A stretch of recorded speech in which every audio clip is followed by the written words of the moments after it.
PM Modi ने खेला दाव, अफगानिस्तान में बोला पाकिस्तान घर जाओ। पाकिस्तान को लगा झटका, भारत ने उठाकर पटका। आपस में भिड़े तालिबानी, मोदी ने पहले ही कर दी थी भविष्यवाणी।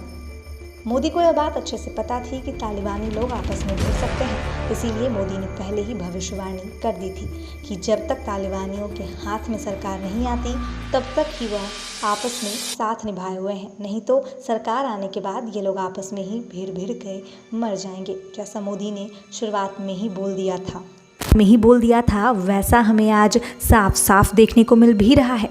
इसे हम ऐसे भी कह सकते हैं कि जो मोदी ने भविष्यवाणी की थी वह पूरी तरीके से सच हो गई है। दोस्तों, अफगानिस्तान की एक खबर से पाकिस्तान को तगड़ा झटका लगा है, क्योंकि यह समाचार पूरी दुनिया के लिए तो शुभ है, लेकिन पाकिस्तान के लिए अशुभ समाचार बनकर सामने आया है।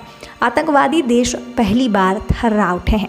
जैसी 2 महीने पहले मोदी ने कल्पना की थी, अब वह हमें सच होती हुई दिखाई दे रही है। आपको हम बता दें कि हमें अफगानिस्तान से बहुत ही शुभ समाचार सुनने को मिला है, क्योंकि देखते ही देखते बर्बाद हो गई तालिबान सल्तनत।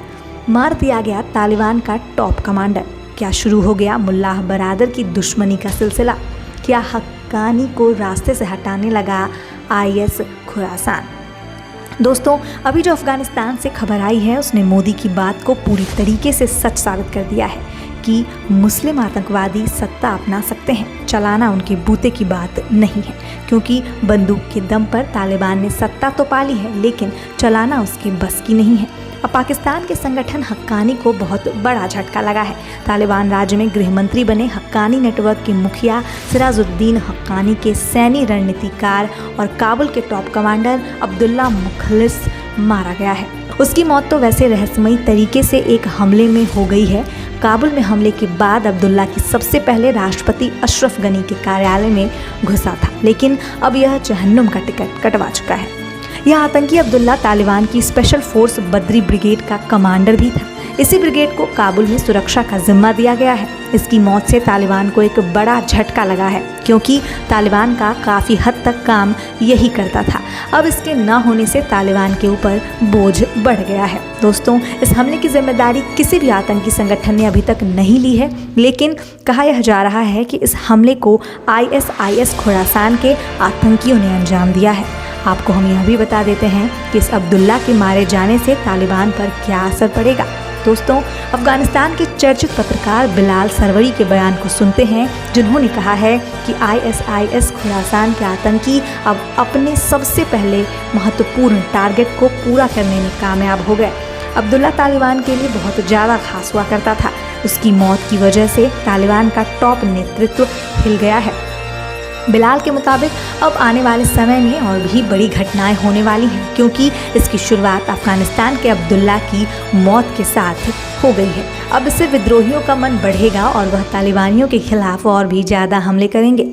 दोस्तों, सबसे बड़ी बात तो ये है कि अब्दुल्ला सिर्फ तालिबान का चहेता ही नहीं था, बल्कि तालिबान के हेड का कमांडर भी था, जिससे अंदाज़ा लगाया जा सकता है कि उसकी सुरक्षा भी काफ़ी मजबूत रखी गई होगी और खुद उसी के पास पूरी काबुल की सुरक्षा का जिम्मा भी था। लेकिन उसको मारने में सिर्फ 15 मिनट लगे। 15 मिनट में ही उसकी पूरी की पूरी टीम उसके साथ मौत के घाट उतर गई। दोस्तों, इस हमले के पीछे इस्लामिक स्टेट का हाथ बताया जा रहा है, लेकिन असली कहानी कुछ और ही चल रही है। उसके लिए आपको टाइमिंग और बैकग्राउंड समझना बहुत ज़रूरी है, और आपको रूस वाली मोदी रणनीति के बारे में भी जानना चाहिए। यह सब बात करने से पहले आपको तालिबान की वह स्टोरी बताते हैं जिसके बाद अब्दुल्ला का काम तमाम हो गया। अमेरिकी सैनिक के अफगानिस्तान से बाहर निकलने के बाद सबको यही उम्मीद थी कि अफगानिस्तान की कमान मुल्ला बरादर के हाथ में सौंप दी जाएगी, लेकिन ऐन वक्त पर ऐसा कुछ नहीं हुआ। अचानक से मुल्ला मोहम्मद हसन को अफगानिस्तान की सत्ता सौंप दी गई और मुल्ला बरादर के लिए यह कहा गया कि मुल्ला बरादर अमेरिका की कठपुतली है और वह अपने आने वाले समय में तालिबान को पूरी तरीके से बर्बाद कर देगा। तालिबानियों के दिमाग में पहले से ही जहर मुल्ला बरादर के खिलाफ भरा हुआ था। उसके बाद एक खबर सामने आई कि काबुल में जब राष्ट्रपति भवन पर तालिबान ने कब्जा किया था, तभी वहां तालिबान के हक्कानी नेताओं के दिमाग में खूट भर गया कि सत्ता पर तो कब्जा उनको ही करना है। इसके लिए उसने सबसे पहले काबुल को अपने कब्जे में किया।